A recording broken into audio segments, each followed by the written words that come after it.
신명기는 우리들에게 있어서는 어떻게 보면 딱 맞는 말씀입니다. 왜냐하면 이게 출애굽기, 레위기, 민수기하고 비교해 봤을 때 신명기는 비슷하지만 사실은 좀 더 시간적 차이점을 가지고 있습니다. 그러다 보니까 우리가 출애굽기, 레위기, 민수기에 있는 하나님의 계명의 말씀을 그대로 지키자니 너무 어렵다는 생각을 좀 많이 합니다. 그런데 신명기에 와서 보면 이게 그렇게 하나님의 말씀이 그렇게 어려운 게 아니구나, 올무가 아니었구나, 굴레가 아니었구나라는 생각을 조금씩 갖게 되는 게 바로 이 신명기입니다. 그것이 더 발전하면 예수님, 신약 시대에서는 예수님이 하셨던 파격적인 행보를 통해서 우리가 정말 하나님의 말씀이 이렇게 자유로웠구나, 정말 그 안에 생명이 있었구나를 느끼게 되는 것이 바로 이 하나님의 말씀이고 예수 그리스도의 복음이었습니다. 그런데 어떻게 잘못 이해를 하게 되면 예수님께서 하셨던 말씀이나 예수님께서 하셨던 행동들은 마치 율법을 깨는 듯한 모습을 보입니다. 마치 율법이 더 이상 필요 없는 것처럼 그렇게 파격적인 행보들을 하십니다. 제가 평신도로 섬겼을 때 청년부 부장을 했었습니다. 그런데 그 중에 청년이 리더 중에 한 명이었는데 다른 곳에서 말씀을 아주 배우고 그리고 신실하게 그것을 암송도 하고 이러는 형제였습니다. 그런데 제가 이렇게 성경 공부 시간에 각 리더들이 조별로 흩어져서 성경 공부를 하는 것을 이렇게 보니까 지나가면서 이렇게 들었는데 그 친구가 이렇게 리더니까 조원들한테 가르치는 겁니다. 너희들은 구약은 볼 필요 없고 신약만 열심히 보면 된다, 이렇게 가르치는 것을 제가 옆에서 들었습니다. 그래서 깜짝 놀랐습니다. 어떻게 보면 잘못 보면은 정말 구약은 쓸데없는 것 같습니다. 신약만 보면 되는 것 같고 예수님이 하셨던 것만 따라하면 다 되는 것처럼 보일 수가 있습니다. 그래서 제가 왜 그런 말을 했는지 하고 유심히 한번 다른 그 친구하고 친했던 다른 애들을 이렇게 따로 불러서 얘기도 하고 하다 보니까 그 친구가 다른 곳에서 잘못 성경 공부를 했던 겁니다. 그래서 평생에 걸쳐서 구약은 한 번만 보면 되고 신약만 반복해서 계속해서 보면서 성격 일독하듯이 그렇게 보면 신앙이 성장하는 줄, 그리고 성숙하는 줄 알았던 겁니다. 그래서 저는 다시 그 친구를 불러서 다시 얘기를 하고, 그렇지만 이미 그 친구에는 그것이 너무 강하게 박혀 있다 보니까 이미 많은 친구들이, 그 친구가 워낙 성경 암송도 많이 하고 그러다 보니까 신앙심이 깊고 또 봉사활동도 많이 하다 보니까 많은 친구들이, 상당히 생각보다 많은 친구들이 그 친구하고 같이 휩쓸려서 그 모임에 가는 것을 또 알게 됐습니다. 제가 이미 얘기해도 때는 너무 많이 지나가 버려가지고 사실 그것을 수습하는데 많은 갈등이 있었던 것을 제가 경험을 했습니다. 그런데 그 친구의 그런 하나님을 향한 뜨거운 사랑, 그리고 예수님을 향한 그런 뜨거운 사랑이 자칫 잘못하면 그렇게 흐를 수 있겠구나라는 충분한 이해가 갔습니다. 그래서 우리는 신약과 구약이 떨어진 것이 아니라 예수님의 그런 행보들은 사실은 구약의 하나님의 말씀에, 특히 토라라고 하는 모세오경의 근간을 두고 거기에서 출발돼서 발전돼서 완성시키신 거지, 그것을 저버린 게 아니라는 것을 분명히 할 필요가 있다는 것을 깊이 새기게 되었습니다. 오늘 마태복음 5장에 있는 말씀을 다시 한번 보도록 하겠습니다. 마태복음 5장에 보면 이렇게 되어 있습니다. 내가 17절에 보면 내가 율법이나 선지자를 폐하러 온 줄로 생각하지 말라라고 합니다. 그러니까 이미 예수님을 보는 많은 사람들이 율법이나 선지자를 폐하러 온 사람처럼 느꼈다는 겁니다. 그리고 예수님은 이렇게 얘기합니다. 그것이 폐하러 온 것이 아니라 완전하게 하기 위해서 왔다. 완전하게 하려 합니다라고 이야기를 합니다. 그런데 완전하게 한다고 얘기를 하면서 이 19절에 보면 이렇게 얘기합니다. 누구든지 이 계명 중에 지극히 작은 것 하나라도 버리고 또 그같이 사람을 가르치는 자는 천국에서 지극히 작다 일컬음을 받을 것이다 라고 이야기를 합니다. 그런데 이 계명이라는 게 예수님이 말씀하신 계명인지 아니면 예수님이 배우고 어릴 때부터 듣고 자라고 행했던 이 토라 구약을 이야기하는지가 아주 혼동스럽게 만듭니다. 왜냐하면 이것을 토라라고 이야기하면 모세오경이라고 하면 분명히 주님께서는 이 말씀을 작은 것 하나라도 무시했던 것처럼 보이기 때문에 그렇습니다. 왜냐하면 18절에 보면 율법의 1.1획도 결코 없어지지 아니하고 다 이루리라 라고 했으니까 분명하게 이 19절에 보면 이 계명이라는 이는 예수님이 하셨던 말씀이라기보다는 율법을 의미하는 것이 보다 직접적이라고 할 수 있기 때문에 그렇습니다. 그런데 이 율법을 1.1획도 결코 없어지지 않는다고 그랬으니까 한마디로 얘기하면 글자 그대로 지켜라 라는 이야기가 되는 겁니다. 그런데 과연 예수님은 그 율법의 내용을 1.1획 글자 그대로 지켰냐라고 하면 아마 대부분의 사람들이 아니다라고 이야기를 하기 때문입니다. 그러면 구약 사람들은 구약에 있는 사람들은 구약의 말씀을 가지고 어떻게 지켰길래 1.1획이라는 말을 할 수 있었을까라고 생각해 볼 필요가 신명기 전체 중에서 가장 중요한 말씀을 하나를 꼽으려면 이스라엘아 들으라 쉐마 이스라엘 이렇게 되는 부분이 있습니다. 그런데 6장 4절에 보면 이스라엘아 들으라라고 하면서 그것을 오직 유일하신 여호와를 너희는 마음과 뜻을 다하고 힘을 다하여 내 하나님 여호와를 사랑하라라고 하면서 구체적으로 이렇게 얘기합니다. 8절에 보면 그것을 내 손목에 매어 기호를 삼으며 내 미간에 붙여 표로 삼고 또 내 집 문설주와 바깥문에 기록할지니라 라고 되어 있습니다. 도대체 어떻게 하는 것이 이것이 손목에 매고 그 다음에 미간에 붙이고 그 다음에 집 문설주와 바깥문에 기록하는 것일까요? 여러분들은 이렇게 하나님의 말씀을 1.1획도 틀리지 않게 지키고 있나요?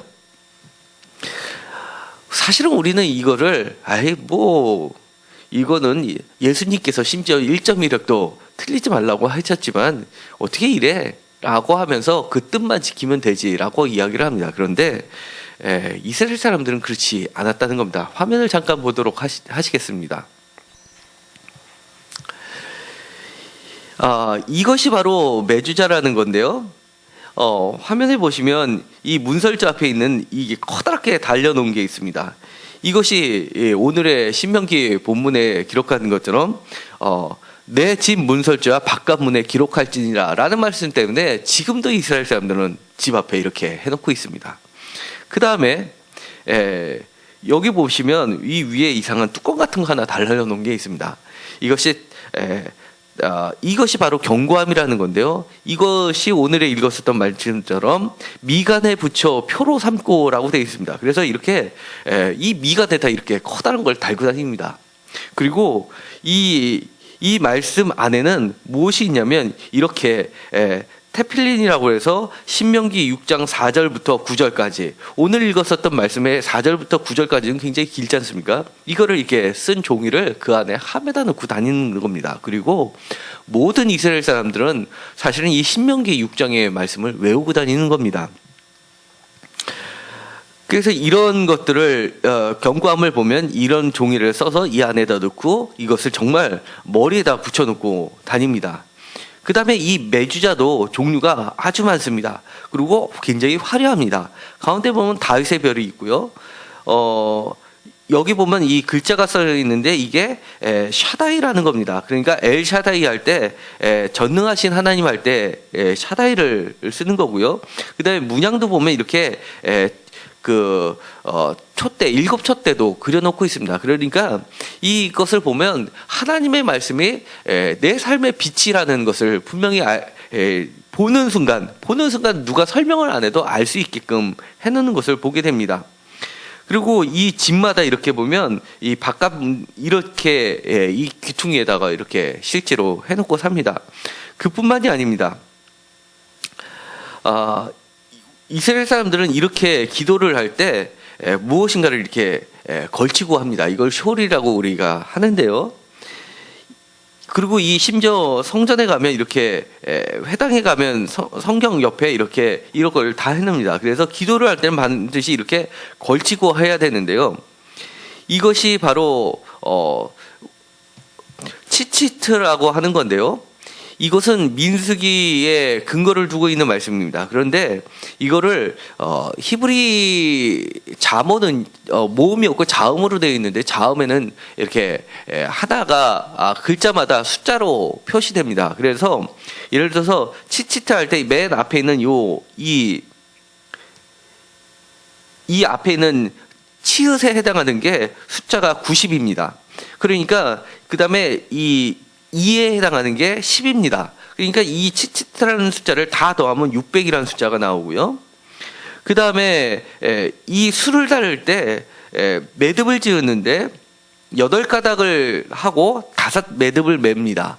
그래서 5 더하기 8 하면 13이 나와서 이 치치트라는 글자하고 매듭을 숫자하고 더하면 613이 됩니다. 이 613은 그들이 이야기하는 토라의 613 계명을 상징합니다. 그래서 이것을 이 술에 보면 이 맨 끝에 이렇게 이게 매듭이 되는 겁니다. 그래서 굉장히 길게 해가지고 걸리적거립니다. 심지어는 허리띠에도 이런 술을 달아가지고요 걸리적거리게 합니다. 왜 걸리적거리게 할까요? 눈에 띄라는 겁니다. 그리고 자꾸 몸에 부딪히라는 겁니다. 그러니까 우리가 한번 들었던 말씀을 단순히 이렇게 하는 것이 아니라 자꾸 걸리적거리면서 내 몸에 부딪힐 때마다 생각나게 하면서 하나님의 말씀을 정말 이렇게 소중하구나, 내가 몸으로 해야 되는 거다, 내 생각만 가지고 뜻이 이러니까 나는 이렇게 하면 되지라고 하지 말라는 겁니다. 이러니까 이스라엘 사람들은 정말 하나님의 말씀을 우리가 생각할 때 이럴 정도로 정말 글자 그대로 1.1획도 지키려고 노력했던 사람들입니다. 그러다 보니까 주님께서는 이렇게 얘기를 하시는 겁니다. 이들의 열심을 보고 나서 20절에 보면, 마태복음 5장 20절에 보면 이렇게 얘기합니다. 너희의 의가 서기관과 바리새인보다 더 낫지 못하면 결코 천국에 들어가지 못하리라. 정말 무서운 말입니다. 어떻게 보면 제가 아주 읽기 두려워하는 말씀 중에 하나입니다. 이들처럼 하지 않으면, 이들보다도 더 낫지 아니하면 천국에 들어갈 수 없다는 겁니다.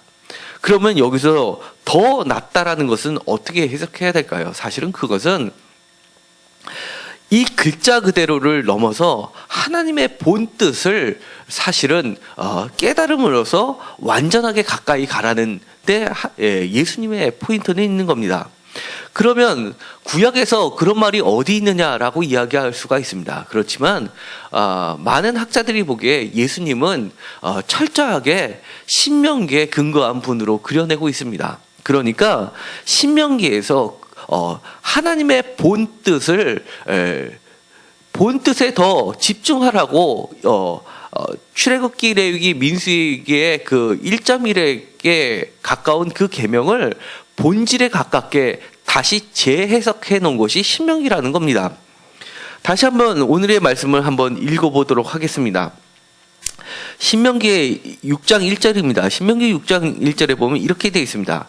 이는 곧 너희 하나님 여호와께서 너희에게 가르치라고 명령하신 명령과 규례와 법도니라. 이렇게 되어 있습니다. 그러면서 그 규례를 얘기하면서 4절에 보면 오직 유일하신 하나님인데 그 하나님을 5절에 보면 너희가 사랑하라고 이야기를 하는 겁니다. 그런데 이 사랑하라는 것이 우리는 출애굽기, 레위기, 민수기를 보면 우리가 열심히 하나님을 사랑하는 것처럼만 되어 있는데 신명기에서는 철저히 뭐라고 이야기하냐면 바로 그 다음 장입니다. 7장을 한번 보도록 하시겠습니다.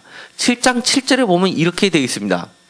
여호와께서 너희를 기뻐하시고 너희를 택하심은 너희가 다른 민족보다 수요가 많기 때문이 아니라 너희는 오히려 모든 민족 중에서 가장 적으니라. 여호와께서 다만 너희를 사랑하심으로 말미암아 또는 너희의 조상들에게 하신 맹세를 지키려 하심으로 말미암아라고 되어 있습니다. 그러니까 너희 보고 사랑하라고 하는 그런 우리가 듣기에는 어떤 율법과 짐처럼 느껴지지만 그것이 짐이 아니라 신명기에서 이야기하는 것은 너희를 더 사랑하심이 더 크다는 겁니다. 너희는 정말 보잘것없는데 너희들한테 이야기하는 것은 내가 너희들이 나를 사랑하라고 요구하는 것보다 사실은 내가 너희들을 사랑했던 게 훨씬 크다는 것을 전제하고 있다는 겁니다. 너희를 택했던 것이 다른 민족보다 수요가 많지 않았기 때문이고 오히려 더 작았기 때문이고 그리고 그보다도 더 중요한 것은 너희 조상들에게 이미 약속하신 것 때문에 너희를 택해서 거룩한 백성 그러니까 6절에 있는 성민이라고 지칭하는 것이라는 것뿐이라는 겁니다. 그렇기 때문에 너희들은 이런 유일하신 하나님, 사랑이 많으신 하나님을 사랑하라고 이야기를 하는 겁니다. 그래서 내 마음을 다하고 뜻을 다하고 힘을 다하여 너희 하나님 여호와를 사랑하라라고 하는 겁니다. 이것도 바로 예수님께서 직접 언급하셨던 말씀입니다. 그러면서 이렇게 이야기합니다. 6절에 보면 7절에 보면 내 자녀에게 부지런히 가르치며 집에 앉았을 때든지 길을 갈 때든지 누워 있을 때든지 일어날 때든지 이 말씀을 강론할 것이며 라고 되어 있습니다. 이 말씀은 어디서 이루어지는 것일까요? 우리가 성전에서 이루어지는 것일까요? 사실은 신명기는 중요한 것이 하나가 있습니다. 여호와의 택하신 장소 성소를 지칭하는 게 출애굽기, 레위기, 민수기하고 가장 큰 차이점이긴 합니다. 그러나 더 큰 차이점인 무엇이냐면 그런 중앙 성소를 이야기하는 것에서 더 나아가서 생활에 가장 가깝게 하나님의 현존을 느끼게 했다는 겁니다. 그러니까 잠을 자는 것은 성전이 아닙니다. 그것은 여러분들이 구체적으로 생활하고 있는 가장 긴 생활을 하는 곳인 바로 가정인 것입니다. 그리고 그 가정에서 가르치라는 겁니다. 그리고 그 가정에서 자녀에게 가르치고 심지어 누웠을 때든지 일어날 때든지 강론을 하라는 겁니다. 그러다 보니까 이 신명기에서는 출애굽기나 레위기와 민수기에서 얘기하는 것보다 다른 부분이 상당히 있습니다. 예를 들어서 하나님께 바치는 제물에 대해서는 반드시 흠 있는 것을 드리면 안 되게 되어 있습니다. 그런데 신명기에 와서는 흠 있는 것도 드려도 된다고 이야기를 합니다. 신명기 15장입니다. 신명기 15장입니다. 21절입니다. 21절과 22절, 23절까지를 다 같이 한 목소리로 읽도록 하겠습니다. 그러나 그 짐승에 흠이 있어서 절거나 눈이 멀었거나 무슨 흠이 있으면 내 하나님 여호와께 잡아드리지 못할지니라. 내 성중에서 먹되 부정한 자나 정한 자가 다 같이 먹기를 노루와 사슴을 먹은 같이 할 것이요 오직 피는 먹지 말고 물같이 땅에 쏟을지니라 라고 되어 있습니다. 그러니까 21절에서는 출애굽기, 레위기, 민수기에서 명령하신 그 명령을 지키는 겁니다.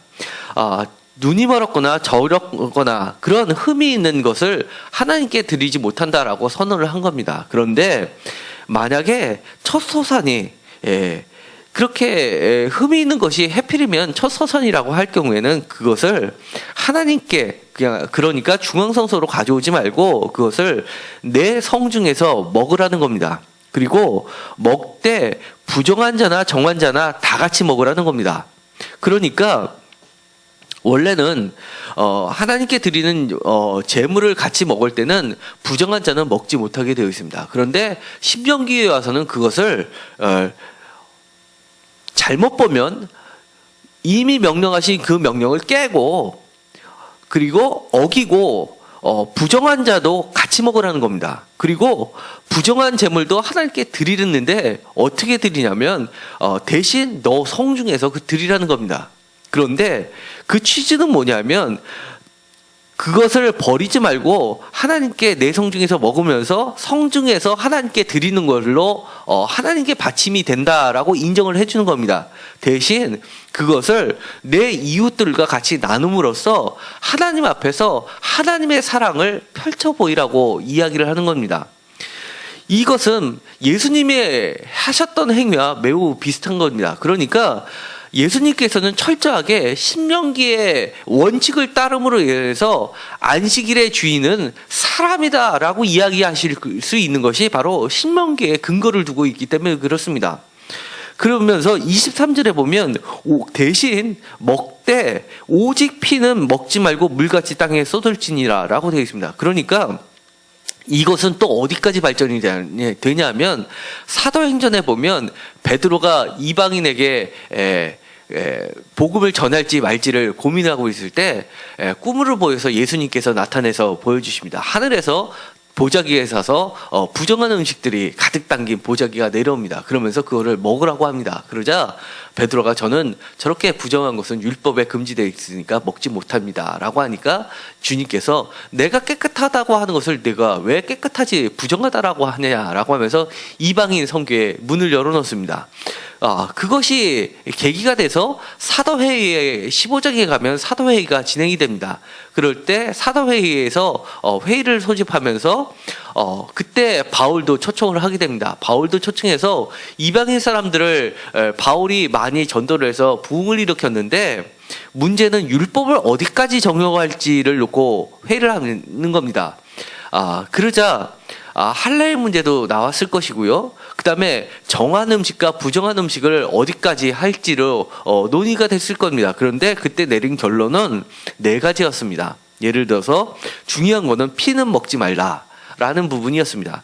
바로 오늘에 있던 신명기 15장 23절의 이 말씀이 그대로 예수님께로 나아가고 발전되고 예수님뿐만이 아니라 베드로와 다른 제자들과 나아가서 바울과 그리고 이방인의 모든 자녀들에게까지 적용됐던 말씀으로 발전이 되는 겁니다. 그러니까 예수님의 하셨던 행보는 바로 먼 데서 찾았던 것이 아니라 모세 오경 안에서 그렇게 하나님의 말씀이 어떻게 시간이 지남으로써 우리 삶 가운데서 적용을 하고 성전에만 있다고 믿었던 그리고 성막에만 있었던 하나님이 어떻게 우리의 생활 가운데 깊숙이 다가오게 하면서 하나님의 말씀을 온전히 완전하게 지켜야 되는지를 보여주신 분이 바로 예수님이라는 겁니다. 그러면서 오늘의 말씀을 6절에 다음에 이어지는 중요한 말씀이 있습니다. 6절의 맨 마지막 부절에 보면 이렇게 되어 있습니다. 25절에 우리가 그 명령하신 대로 이 모든 명령을 우리 하나님 여호와 앞에서 삼가 지키면 그것이 곧 우리의 의로움이라 할지니라 라고 되어 있습니다.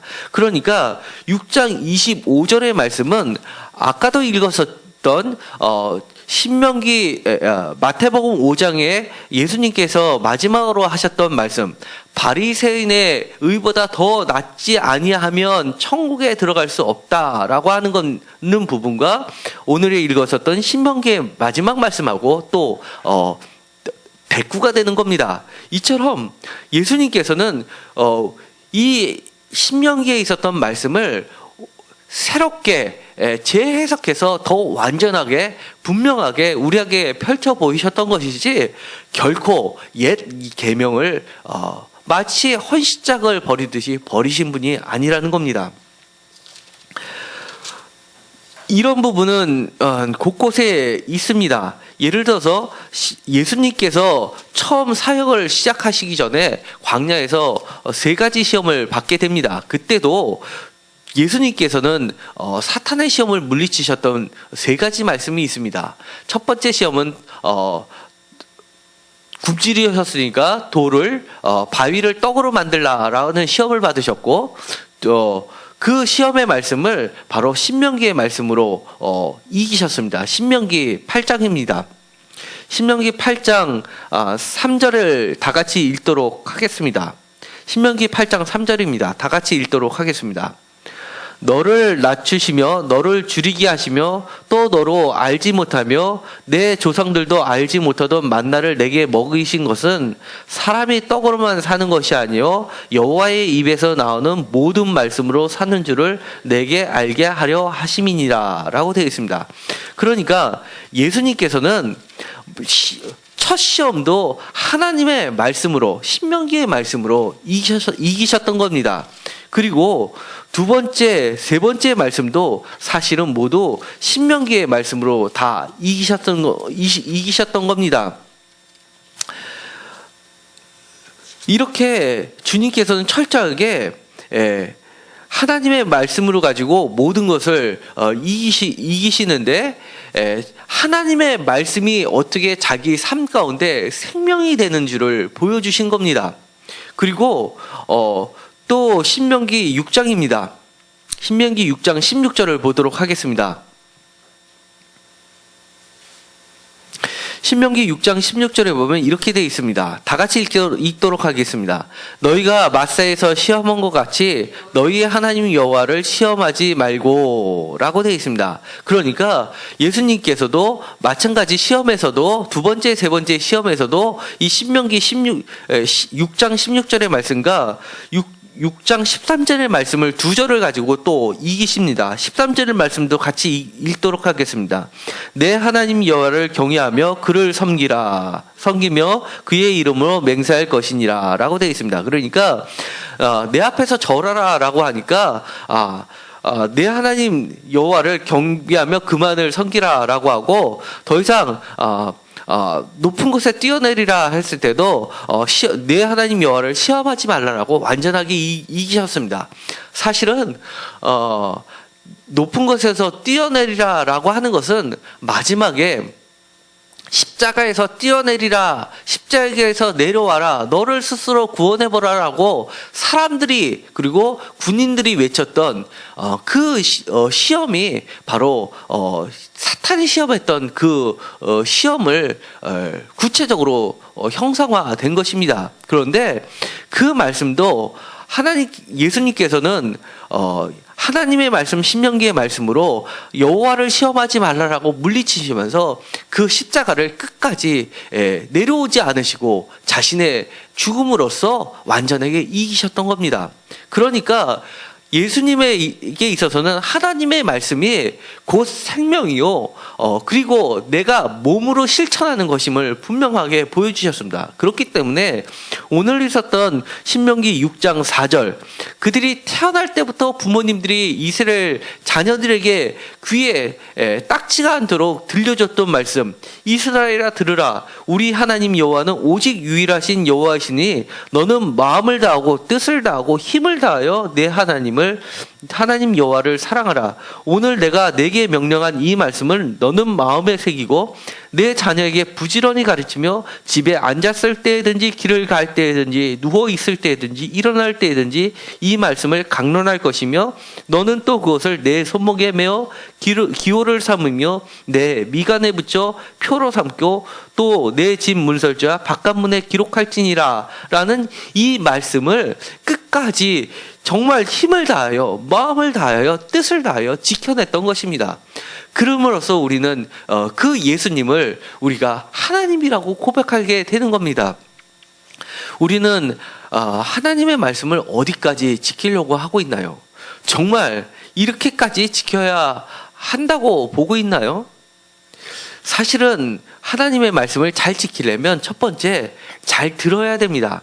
이스라엘아 들으라 했던 것처럼 들으라는 이스라엘 사람에게 듣는다는 이야기는 지킨다는 말씀하고 똑같습니다. 그리고 지킨다는 말은 또 순종한다라는 말하고 똑같습니다. 그렇기 때문에 바울은 믿음은 들음에서 나고라고 얘기하는 겁니다. 바로 그런데 우리는 그 믿음이 들음에서부터 나고 주님처럼 들음에서부터 출발해서 지키고 순종하고 죽기까지 복종했던 그것을 들음에서 그치려고 하는데 문제가 있다는 겁니다. 사실은 오늘의 말씀은 우리가 다 아는 이야기입니다. 그런데 가장 중요한 것은 바로 들음에서 그치지 말고 이렇게 우리가 말도 안 된다고 생각했던 것처럼 손목에도 메고 미간에 붙이고 문설주에도 부착하는 것처럼, 그리고 심지어 옷단에도 긴 줄을 술을 매는 것처럼 그렇게 말도 안 된다고 생각하는 1점이라도 지키려고 정말 우리가 노력하는지를 다시 한번 점검해 보아야 한다는 것이 오늘의 핵심입니다. 사실은 우리가 성경 말씀을 읽는 것은 지식을 얻기 위해서 하는 것이 아닙니다. 우리가 그 안에 생명이 있다고 믿기 때문입니다. 정말 때로는 우리는 하나님을 시험하고 있다는 것을 우리 스스로가 모르고 있습니다. 왜냐하면 신명기에서는 이렇게 이야기합니다. 너희가 하나님의 계명을 지키지 않은 것은 하나님을 시험하는 것이다 라고 이야기하고 있기 때문에 그렇습니다. 언제까지 우리가 하나님을 시험하고 있겠습니까? 우리가 작은 것 하나라도 실천하려고 노력하는 것, 그리고 가장 작은 것, 정말 들으려고 하는 것조차도 안 하려는 것, 들으려는 시간에 우리의 눈을 다른 곳에다 고정하려고 애쓰는 것, 우리의 즐거움을 쫓아가려고 노력하는 것, 사실 그런 것들을 하나씩 줄여가면서 다시 한번 우리의 눈을 하나님의 말씀으로 고정하려고 노력하는 것이 바로 첫 출발이라는 것을 알 필요가 있습니다. 우리가 오락 시간에는 오락을 게임을 하는 거에는 하루에 얼마를 투자하나요? 또 TV를 보는 데는 얼마를 투자하나요? 반면에 하나님의 말씀을 듣는 데는 얼마를 투자하나요? 하나님의 말씀을 읽는 데는 얼마를 투자하나요? 우리가 옛날처럼 하나님의 말씀이 읽기가 어려운가요? 사실은 우리가 청년 때보다도 불과 10년 전, 20년 전보다도 지금은 하나님의 말씀은 듣는 데에는 너무너무나 쉽게 사회가 발전했습니다. 핸드폰에 있는 앱을 좀만 틀면 하루 종일 말씀을 읽어줍니다. 우리는 듣기만 하면 됩니다. 그럼에도 불구하고 듣는 것조차도 사실은 투자하지 않습니다. 재미없다고 이야기를 합니다. TV는 1시간이고 2시간이고 훅 가는데 성경 말씀을 들으면 한 10분 있으면 졸립다고 합니다. 그런데 그거는 어떻게 보면 너무나 편하기 때문에 그렇습니다. 제가 이렇게 오늘 목회자의 길로 들어섰던 결정적인 이유는 정말 나도 한번 죽어볼까, 죽어서 다 끝내볼까 라고 생각했던 적이 있었기 때문에 그렇습니다. 만약에 그때 그 사건이 없었더라면 정말 하나님의 말씀이 나에게 있어서는 정말 생명이라는 것을 처절하게 느낄 수 있었던 시간이 만약에 나에게 없었더라면 아마 저는 이 자리에 서지 않았을 겁니다.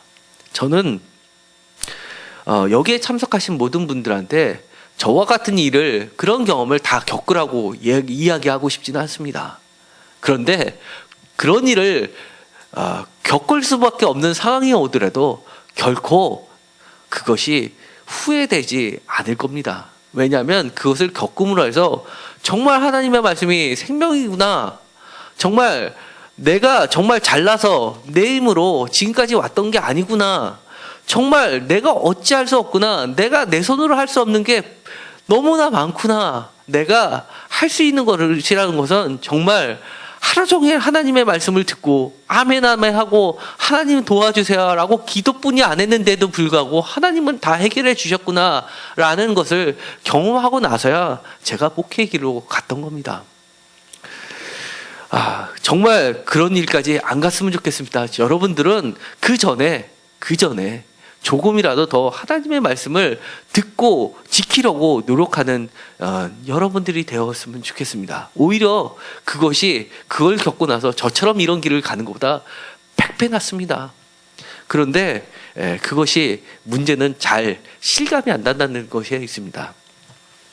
오늘의 신명기에 아주 뛰어난 예배의 형태가 있습니다. 한번 다 같이 보면 좋을 듯합니다. 신명기 27장과 28장은 그 유명한 축복과 저주에 대한 예배가 있습니다. 이것은 예를 들어서 출애굽기, 레위기, 민수기에서는 계명만을 이렇게 내놓습니다. 그런데 신명기에서는 구체적으로 예배 형태를 보여주는 게 있는데 27장, 28장입니다. 거기에 보면 사람들을 12지파를 6지파씩 나눠서 6지파는 에발산에, 그리고 6지파는 그리심 산에 세우게 하고 이렇게 하나님의 말씀을 선포합니다. 그리고 나서 에발산에서 저주를 선포하고 그 다음에 그리심산에서 축복의 말씀을 선포하고 이렇게 구절구절을 다 같이 따라하는 겁니다. 그런데 11절에 보면 이렇게 되어 있습니다. 모세가 그날 백성에게 명령하여 이르되 너희가 요단을 건넌 후 시므온과 레위가 유다와 이사갈과 요셉과 베냐민은 백성을 축복하기 위하여 그리심 산에 서고 르우벤과 gad과 아셀과 스불론과 단과 납달리는 저주하기에 에발산에 서고 이렇게 미리 명령을 하는 겁니다.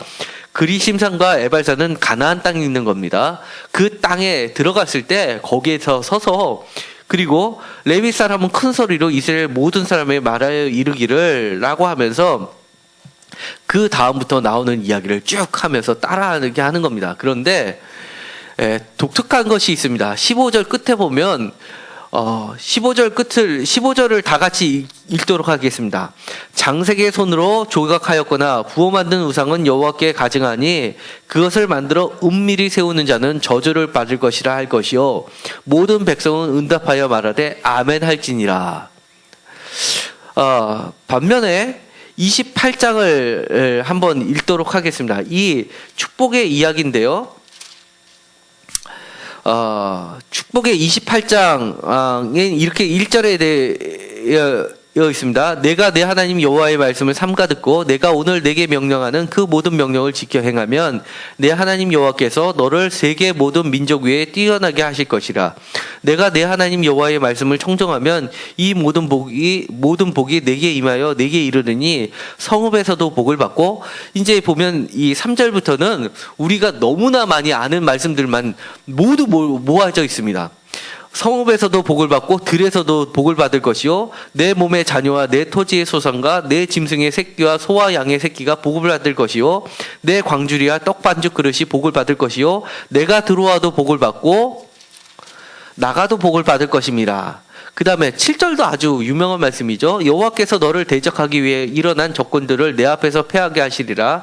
그들이 한 길로 너를 치러 들어갔으나 내 앞에서 7길로 도망하리라. 또 8절 여호와께서 명령하사 내 창고와 내 소를 하는 모든 일에 복을 내리시고 내 하나님 여호와께서 내게 주시는 땅에서 내게 복을 주실 것이며 여호와께서 내게 맹세하신 대로 너를 세워 자기의 성민이 되게 하시리니 이는 내가 내 하나님 여호와의 명령을 지켜 그 길로 행할 것임이라. 지금까지 끝까지 읽으면 다 너무너무 정말 주옥 같은 보물 같은 말씀들입니다. 그런데 다시 27장을 저주의 이야기인 것을 보도록 하겠습니다.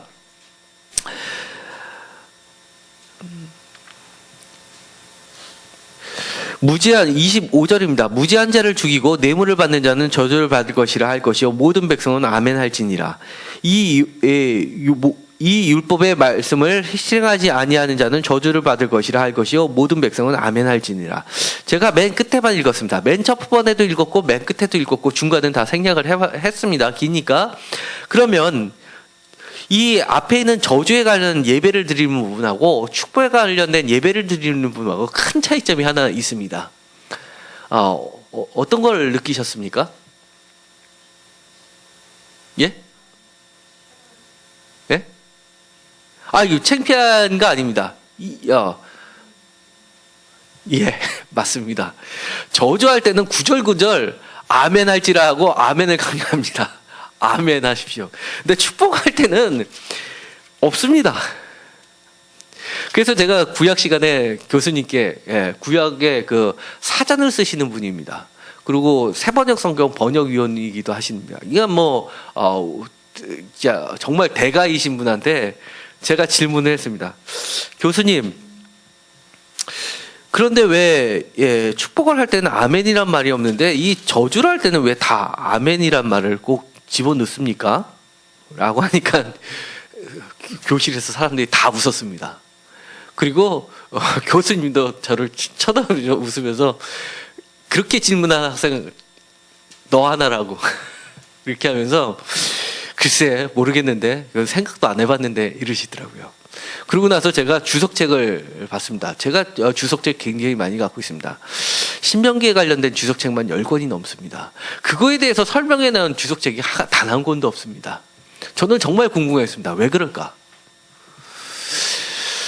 이 신명기가 그렇게 중요한데, 그리고 다른 데보다도 이 예배의 형태가 가장 길게 보관이 되어 있는데 왜 이렇게 이거에 대해서 설명이 없을까라고 여러 번 오랫동안 묵상을 해봤는데, 축복의 말씀은요 아멘하지 않아도 아멘합니다. 그리고 이 28장은 지금도 21세기의 공중예배 대표기도에 장로님들이 늘 하는 말씀입니다.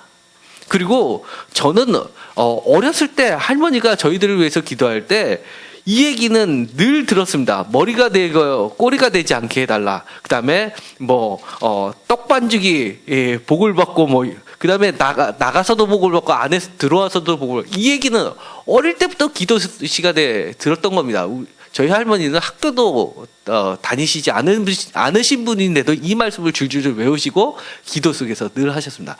이거는 아멘 안 해도 다 합니다. 그런데 하나님의 저주 같은 지키기 어려운 계명들, 이거는 정말 사람들 머릿속에 다 잊어버리고 없어지는 겁니다. 그러니까 사실은 계명을 지는 거는 강조점이 어디에 있느냐 하면 이 바로 우리가 짐스럽다고 생각하는 것, 저주 같다라고 생각하는 그런 부분들에 사실은 신명기는 더 강조점을 두고 있다는 겁니다. 왜 그러냐면 이 신명기가 쓰여진 배경이 어떤 때냐면 학자들은 세 가지 경우로 보고 있습니다. 첫 번째, 가장 지지를 받는 배경이 요시야 개혁 때입니다. 요시야 개혁 때 8세가 돼서 정말 다 죽임을 당할 뻔했는데 도망쳐서 유모가 숨겨져 가지고 제사장 밑에서 성전에서 컸던 요시야 왕이 8세 왕으로 등극하고 나서 정권을 잡고 나서 하나님의 말씀대로 교육을 받고 나니까 그 종교 개혁을 일으킵니다. 그리고 왕권을 굳건히 하게 됩니다. 그러면서 율법 성전을 다시 개보수를 해야지라고 하면서 했는데 거기서 율법책이 발견이 됩니다. 두루마리를 발견했는데 그것이 바로 오늘 신명기의 가장 중심이 되는 것으로 보고 있는 겁니다. 그래서 그 말씀을 듣고 옷을 찢고 회개를 하면서 그것을 등사하게 만듭니다. 복사하게 만듭니다. 그래서 이 복사라는 등사라는 부분이 바로 신명기의 이름이 되는 겁니다.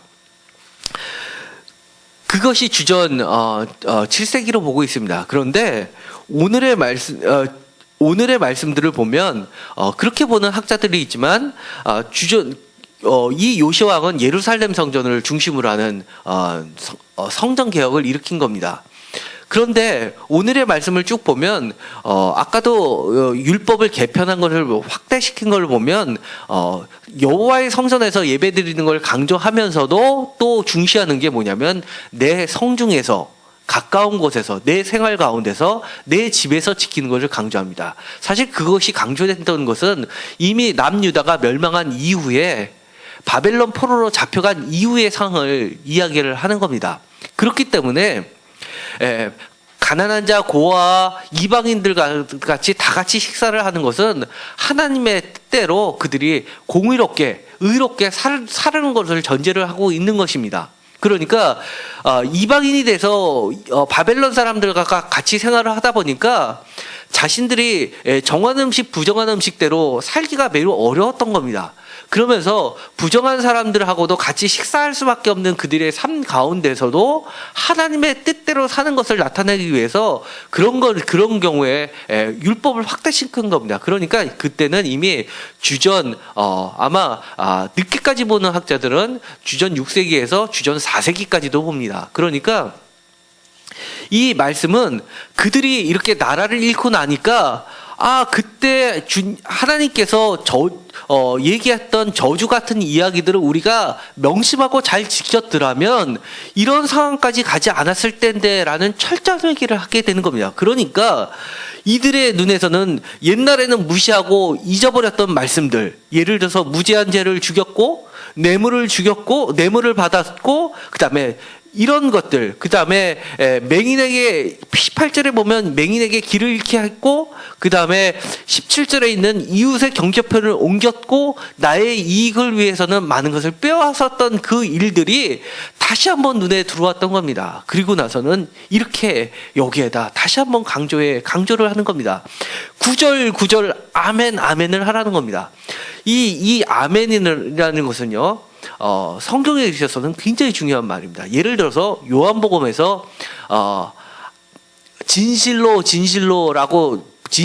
두 번 하는 것이, 원어로는 아멘을, 히브리어는 아멘을 헬라어로 바꾸면 진실로로 바꾸는 겁니다. 아멘 두 글자가, 아멘이 헬라어로는 히브리어는 아멘이지만 헬라어로는 진실로가 되는 겁니다.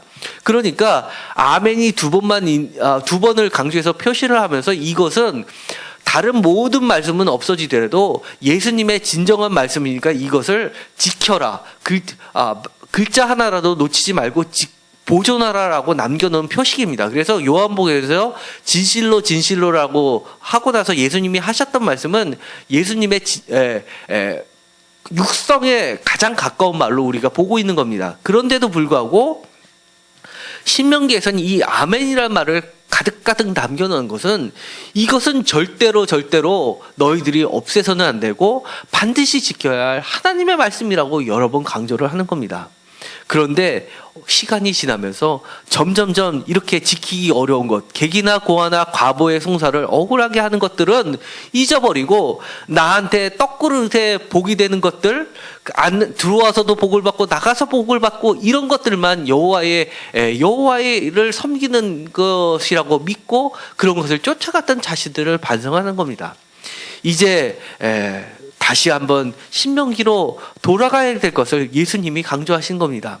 억울한 사람을 풀어주고, 가난한 자를 부하게 하고, 눈먼 자를 눈뜨게 하고, 이런 것들이 바로 예수님께서 신명기의 말씀에 따라서 하나님의 율법을 완전하게 하신 것이라는 겁니다. 이제 마지막으로 신명기에 나왔던 27장, 28장의 예배 형태와 같이 우리가 진짜 예배를 한번 드려보고 싶습니다. 잠깐 10분 동안의 시간을 드리도록 하겠습니다. 가정마다 모여서 제가 A4지를 하나 마련한 게 있습니다. A4지를 마련한 게 있으니까 가정마다 모여서 우리가 하나님의 말씀을 어떻게 하면 잘 듣고 지키고 행하고 자녀들한테 가르쳐야 되는지, 그리고 내가 적용해야 되는지를 한번 적어보시기 바랍니다. 그리고 나서 그것을 가정마다 발표하는 시간을 갖도록 하겠습니다. 지금 시간이 좀 많이 됐으니까요. 그것을 숙제로 드리겠습니다. 그리고 오늘은 예배를 마치고 각 가정에서 가장이 주체가 되셔서 그 종이에다가 회의를 하신 다음에 우리 가정은 어떻게 이 쉐마 이스라엘을 오늘 21세기에 실천할지를 적어가고 결단하는 것을 적어가고 오시기 바랍니다. 그리고 나서 그 다음 주에 각 가정마다 발표하는 시간을 갖도록 하겠습니다. 아니면 지금 할까요? 네, 숙제로 하겠습니다. 예를 들어서 오락 시간 10분을 줄여서 성경 말씀 10분을 반드시 읽는다라든지, 아니면 TV 시간을 줄여서 말씀을 읽는다라든지, 카톡 시간을 줄여서 말씀을 읽는다. 이렇게 시간이 없어서 하나님 말씀을 못 읽는다라는 것은 사실은 핑계입니다. 정말 생명이 왔다 갔다 할 정도의 위기가 찾아오면요, 그 시간에 오락합니까? 오락 안 합니다. 그렇다고 제가 생명이 왔다 갔다 하고 집안이 왔다 갔다 할 정도의 위기가 찾아오게 해달라고 기도를 해야 하나요? 그렇게 할 수 없습니다.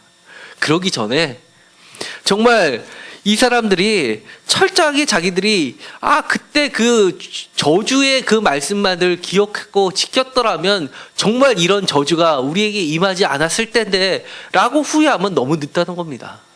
그러니까 그 전에 정말 나가도 복을 받고 들어와도 복을 받는 지금 이때 그것을 다시 한번 되새기는 시간이 되었으면 좋겠습니다. 기도하고 마치기로 하겠습니다. 하나님, 우리는 때로는 하나님의 말씀이 거추장스럽게 여겨질 때도 있습니다. 야, 어떻게 저렇게 1.1획도 다 지키라고 말씀을 하시나?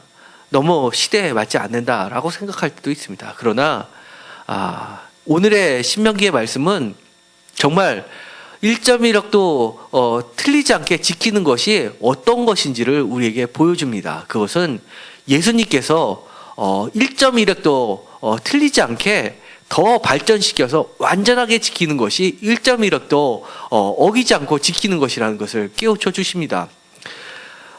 출애굽기에서는 흠 있는 것을 여호와 앞에 드리지 말라고 했는데 신명기에서는 그것을 내 이웃과 함께 나눔으로써 온전한 하나님의 사랑을 실천하는 것이 정말 1.1획도 흐트러지지 않고 온전하게 지키는 것이라는 것을 신명기를 통해서 가르쳐 주셨고, 예수님께서는 더 나아가서 정말 과부를 돌보는 것, 내 이웃을 사랑하는 것, 이것이 온전히 하나님을 사랑하시는 것이라는 것, 이것이 율법을 1.1획도 어기지 않고 완전하게 지키는 것임을 저희들에게 가르쳐 주셨습니다. 우리가 구약의 모든 말씀, 신약의 모든 말씀을 정말 온전히 지키는 축복받는 자들이 모두 되게 하여 주시옵소서. 예수님의 이름으로 기도드렸습니다. 아멘.